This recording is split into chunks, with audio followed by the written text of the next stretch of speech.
going, guys? Welcome back. Man, let me tell you, it's been a crazy 4 days. I don't know if you guys seen my other videos, but on the last one I put a video of me picking up some parts. I ended up picking up a sticker for my truck. Actually, yes guys, I did end up going with a ProCharger kit for my truck. Man, it's been fun, it's been hard. Trying to make things work with the applications that I have. But let's just get right into it. Let me show you guys. Okay guys, so here we have the 6.2 L86 with the LT2 intake manifold. We have the ProCharger. And I do have to hook up some of these lines still. These two lines, I'm gonna get a catch can, breather can, run them both into a little tank that I'm gonna attach over here. It was plug and play. This kit was meant for the Silverado. I guess just the fitment. The fitment was tough. You have to play with everything, all the nuts and bolts, adjusting, making sure that everything is working how it should. Now this was supposed to be like a mock-up of all the parts. I wanted to make sure all the parts were here, everything was functioning. And when I was mocking everything up, I just decided to do the full install. I did run into some issues, which I'm glad I mocked it up and got all the pieces to make it work. I am new to this. I'm doing my best from researching and doing all that stuff myself to get to this point. I've never really thought I would be using a boost application, and here we are. So a couple of the issues that I ran into: if you have the L86 intake, clearance will not be an issue. Obviously I have the LT2. The throttle body sits way lower. Show you guys. It sits way lower. The stock one comes up, it almost shoots up instead of down. They do have, actually a guy on a forum was telling me that they have, Holley makes up like an adapter plate here that brings it up. But as you guys can see, I don't even have enough clearance. I had to actually trim some of the fan shroud to be able to run the pipe. If you had a regular intake, it might work because the pipes on the intakes are kind of somewhat curved. This one's just straight. It just shoots straight. So that was an issue, and I'm still somewhat trying to figure that out. As you can see, when you do this conversion, they do recommend for you to add a pulley. That way the belt is rerouted underneath and then you get extra clearance.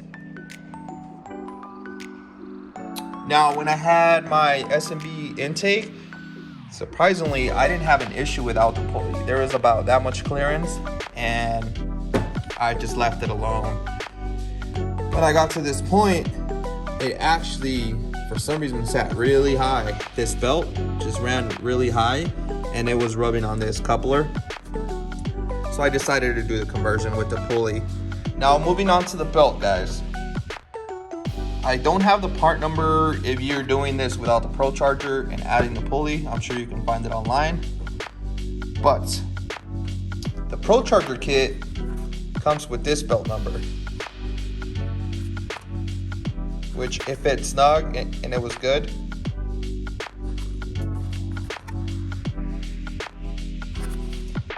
I can't see what size it is, but this is the one that it came with. Now, in this situation where I'm adding the pulley, I needed a larger belt. So I went ahead and got this part number. That's the size of the belt. It's just almost 100 inches. So this belt worked for this application. So if you have an LT2 manifold with the pulley, because you need the pulley to clear the intake pipe, and the ProCharger, this is what you're gonna need. I did all the homework for you guys. This one, if you have the stock intake manifold and you don't need that pulley, then you're Now, another issue, when I installed the kit, I got all that cleared away. I got it to turn on and everything. The other issue was these bypass valves. I went online, people are having issues with them, and I mean, I was having an issue with it, but it was along with another problem too. So I wasn't actually, so when I did a test drive, I turned it on, I took it out. It was building boost, everything was fine, but this was an opening. It had almost like that fluttering noise. The pressure didn't have anywhere to go, and this valve wasn't opening. So the reason for that was the check valve was clogged. So it was just not building vacuum. It wasn't getting any air. So from the PCB system, this was clogged. So it wasn't building any pressure, and it wasn't holding holding pressure to get that vacuum to open up the valve. Now, I didn't know this at first. I thought it was this piece. So, I called ProCharger. They told me that you can essentially check this by pressing the actuator in, holding the vacuum, and that should stay stuck. And when you release it, it should open.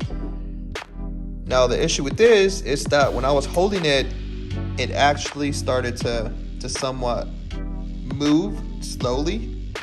So I think there's probably a leak here. But anyways, this wasn't really the main issue. It was a check valve.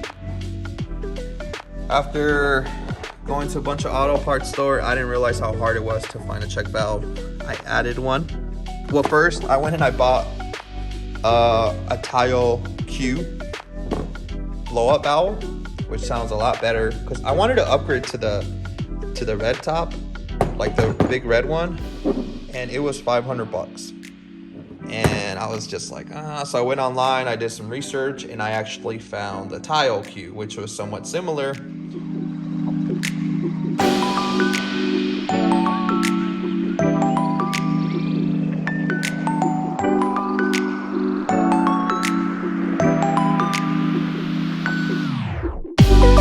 I love how it sounds. It's $260 plus tax and everything. It does just the job, and I have that one down there. You can't really see it, but it's down there. I installed that one thinking it was gonna fix the problem. It didn't. It was still doing the same thing. So long story short, guys, this wasn't working. Make sure this is properly functional and it's placed in the right place. So I got that sorted out, the pulley, the belt, installed the kit. On this one, guys, it has an intercooler in the bottom. I'll show you guys a picture on what the setup looks like.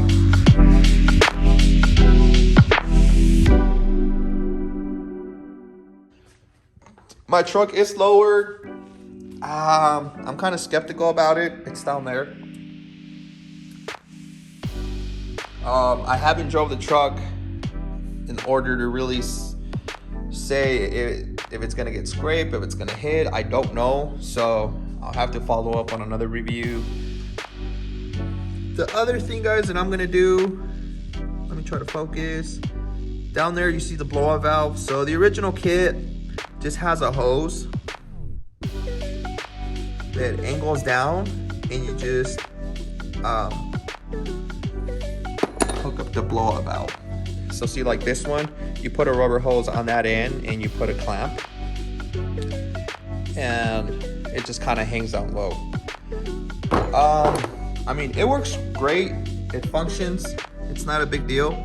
What I ended up doing was I got a flange from an Evo X that allows you to put it into a rubber hose. It's a lot smaller than this. This is like a 2-inch flange. It wouldn't fit on that hose. You guys can see it's like way larger. And the Evo X, it's actually a little smaller, but it worked. Once again, testing purposes. But what I need to do is actually order a new pipe, because these are metal. I need an aluminum, and I'm gonna get a fabricator to go ahead and weld this flange here and put the blowout up here, because down there I feel like it's just gonna get dirty. There's gonna be a lot of snow, a lot of salt everywhere. Let me show you guys what it looks like outside.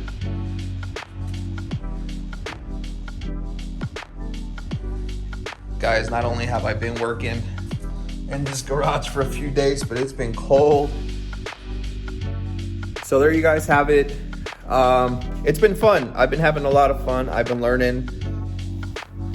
I do get a little frustrated sometimes, but I just really like how it turned out. I'm excited to see what dyno numbers it's gonna do. We're shooting for, I'll be happy with 600. Oh, I am upgrading the fuel pump. I'm getting a 535 upgraded fuel pump. That's gonna be plenty of fuel. I am gonna stick with the L86 injectors, fuel pump. That's another issue. I wanted to do the LT4. You're not gonna get enough clearance with this. The LT4 is gonna sit too high. Even with the factory high fuel pressure pump, you need to trim the ribs in the bottom to even make this fit on this. If I want to run the LT4 one, I have to get the ICT plates to rise it up. So running this intake, it's gonna give you a lot of little headaches, I can tell you that. So we're gonna send it with stock injectors and the high pressure fuel pump, only upgrading the fuel pump in the tank. So pretty much upgrading that. We're gonna send it to the dyno. I do need to actually change the spark plugs in this before we get to the dyno, and I'm hoping for 600. A guy online did 684 on E. I live in Salt Lake. We don't really have easy access to E85. So just run it on 91. We'll see what it does. And 650, man.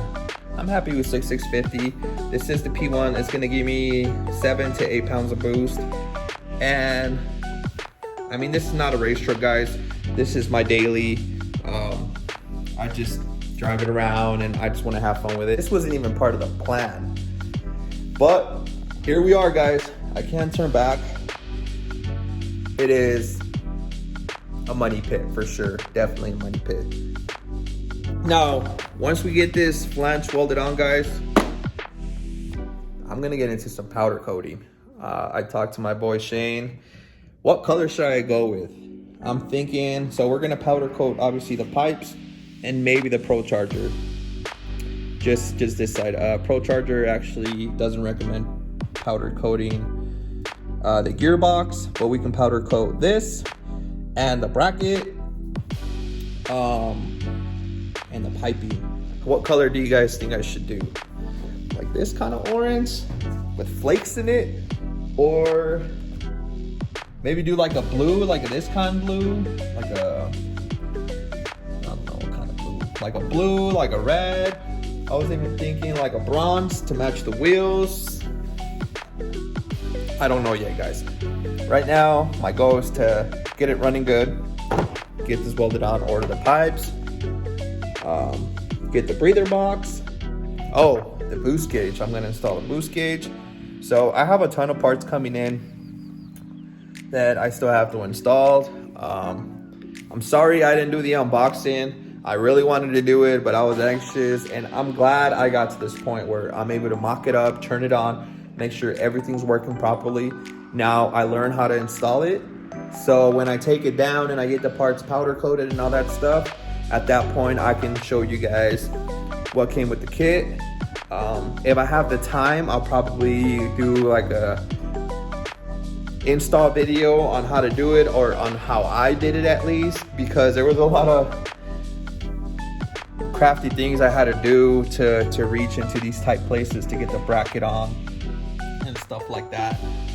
But that'll be it, guys. My garage is a mess.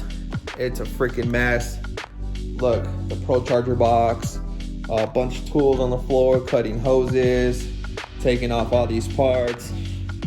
my coffee. The size of this fucking intake compared to the ProCharger one. Oh, that's another thing, guys. This thing is hideous, and fitting it in there, it's a pain, man. Look at this thing. It's just, no, we're not gonna do that. I'm gonna order like I think they're called turbo guards, and put it in here so we don't get any rocks or anything coming in here. So I'm gonna do that. I got this replaced.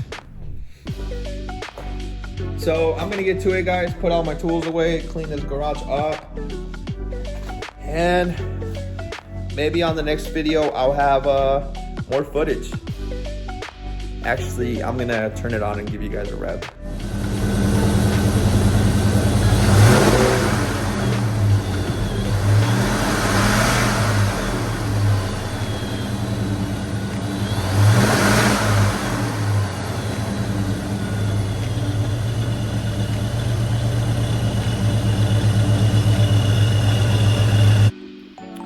So that'll be it, guys. I'm gonna get cleaning, try to clean all this mess up, and I'll keep you guys updated on the next few videos, and I hope you guys like it.